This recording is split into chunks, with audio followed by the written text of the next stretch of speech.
name is Megan. Thanks for joining us today.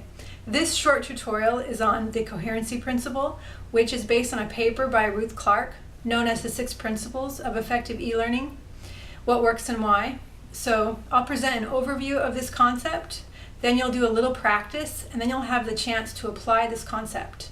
So if you're a student of instructional design or of multimedia or e-learning, this is for you. So what is the coherency principle? Well, if an idea or something is logically connected or consistent, then it's said to be coherent, right? So the same thing can be applied to defining the coherency principle. This states that when using a combination of text, graphics, audio, video, or animation, you must do so in such a way that the concept being presented is clearly evident. Doesn't that seem kind of obvious? Well, it's tempting to spice things up a bit by adding the glitz and the glam or adding extra details. But any of those extra seductive details are not necessary, since research has shown that they actually impede learning. Yes, they actually make it harder for learners to focus on what is most important, thus helping them add meaning to their prior knowledge. Various studies have shown that these extraneous details can decrease learning. So here's an example of what I mean. Okay, so consider a portion of bicycle sales training. This particular module is on safety and how to match a person to his or her correct frame size. You'll see the image on the left that shows the procedure and then descriptive text underneath. You'll also notice the YouTube video on the right labeled bicycle crash. It shows a series of bicycle riders getting hurt or crashing because they're on bikes that are either too big or too small for them, which would invoke a range of reactions in learners. Some would find it funny, others may not. So ask yourself, is the video a seductive detail? Sure, it would be amusing or interesting, but does it activate emotional or cognitive processes? Pause here for a second and consider.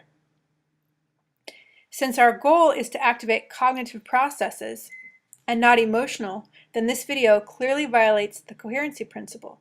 Be careful here too, because while the video does relate to getting the point of the seriousness of the subject matter across, placed in this sequence is probably not the best place for it.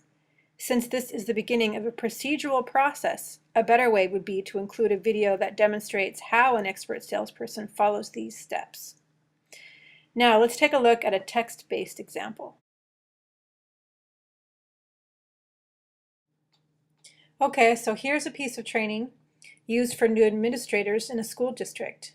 This is taken from a presentation given on why teachers leave the teaching profession. So since this is a presentation and someone is speaking, right away, what do you think could be wrong with it? Does all that text make you sort of nauseous? That's exactly it. The coherency principle suggests that too much text is distracting when simultaneously used with audio. Here you can see on this screen a better way using the coherency principle gets across your message. You keep the text simple or bare bones so that someone can scan it quickly. This then enables them to listen while you deliver the meat of the content. So getting to the point with concise text is simply a better strategy. Now it's your turn. See if you can spot areas that violate the coherency principle in the next and final example. Pause the screen when prompted to gather your thoughts, and then check your answers with the polished version.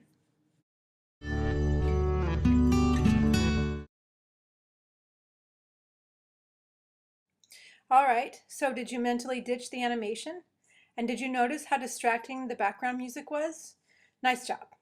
Clark points out that as designers, we need to make a distinction between entertainment and learning. Neither component helps in the cognitive process. Instead, they distract by appealing to the emotional side. Okay, so let's review. When designing for e-learning, remember to include elements that support cognitive processes by doing the following 3 things.